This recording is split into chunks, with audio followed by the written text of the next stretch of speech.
Mary Poppins Returns stars Emily Blunt, Lin-Manuel Miranda, Ben Whishaw and Colin Firth. The movie is a sequel to the original Mary Poppins movie from 1964 and is written by David Magee, Rob Marshall and John DeLuca, based on the successful children's books by P.L. Travers. Cinematography is by DION BEEBE and music is by MARC SHAIMAN. Mary Poppins Returns is directed by Rob Marshall, the man who brought us Chicago, Into the Woods and Pirates of the Caribbean on Stranger Tides. What's the story? The opening number is sung by a Dick Van Dyke replacement called Jack, played by Lin-Manuel Miranda. It's a song that attempts to convince us that living in smog-laced, poverty-ridden London at the turn of the last century is actually lovely. Unfortunately, things aren't so lovely in the Banks household. Ben Whishaw plays Michael Banks, one of the children from the first movie. Michael is all grown up and has 3 kids of his own. He's also struggling to keep things together because his wife has died and left him with a broken heart and financial troubles. Colin Firth plays Wilkins, and he is the new owner of the bank. While he is outwardly friendly, he is nothing but a money-grabbing wolf. Wilkins sends some men to pin a notice of repossession on Michael's front door. Michael is ordered to repay a loan to the bank by the end of the week or else. This is despite the fact that Michael works for the bank. Faced with such circumstances, the only thing Michael can do is sing us another song. Michael remembers that he might have a share certificate that can pay off his loan. He looks in the attic but finds nothing but old artwork and junk. In the process of clearing out, he throws out his old kite. One of Michael's children takes the kite to the park and flies it, and this hooks Mary Poppins, played by Emily Blunt.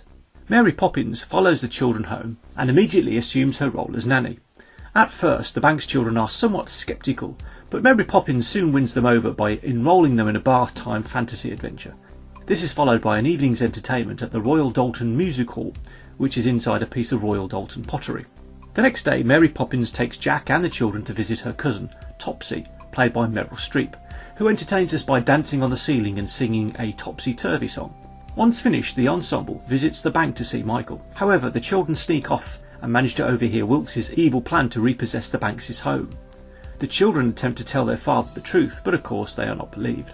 On the way home, Mary Poppins attempts to cheer up the children by allowing Jack and his crew of lamplighters to perform a dazzling dance number.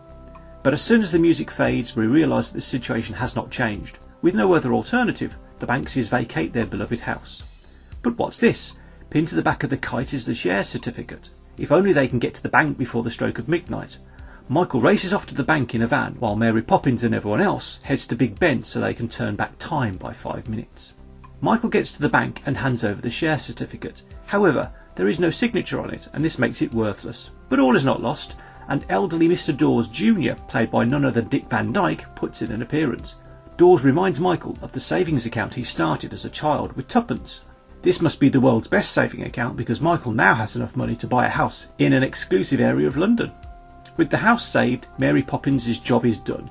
The next day she decides to make a discreet exit while everyone is singing and floating around on helium balloons in the park. Issues. In the 1964 movie, Mary Poppins had a mission to make Mr. Banks lighten up and love his children. Once this was achieved, she left. But what is Mary Poppins' mission this time? Michael already loves his children, so this does not need fixing.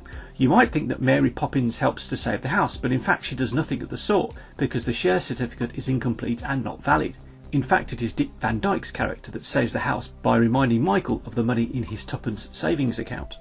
What Michael and his children really needed was their mother back.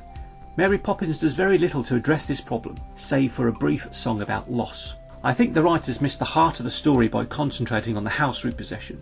Mary Poppins may not have been able to raise the dead, but the mother could have at least made an appearance in one of the magical worlds visited.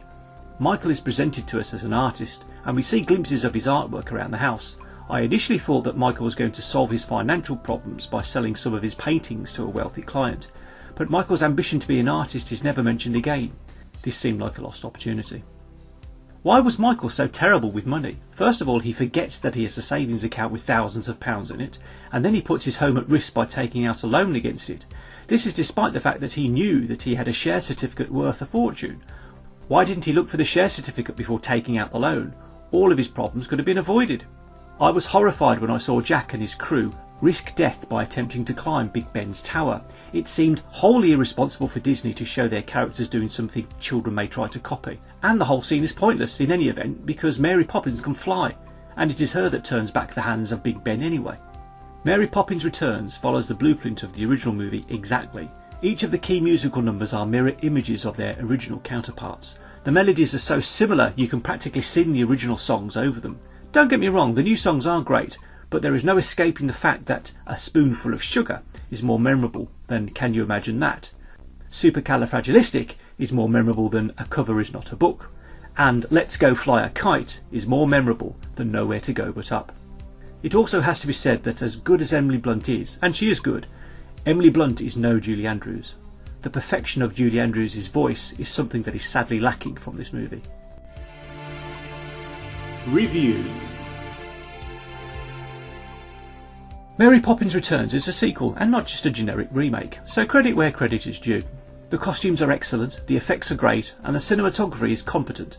Some of the musical numbers are dazzling in their choreography and performance. This is clearly a talented ensemble cast. Mary Poppins Returns will no doubt entertain your kids, but you will inevitably get struck by nostalgia and go searching for a DVD copy of the 1964 original. My rating, 80%. Hi, this is Mike Kendall, and thanks for watching my video. I'd like to know what you thought of this movie. Was it a hit? Was it a flop? Let me know your thoughts and rating in the comments section. You can also tell me what other movies you'd like to see reviews for. Please like and subscribe, and remember to hit that notification bell for all my new videos. Sharing these videos on Facebook and Twitter would help me out a lot. I'd sure appreciate it. Don't forget to check out the other videos on my channel. We're adding more all the time. I'm off to see a movie. You have a great day, and I'll see you in the next video.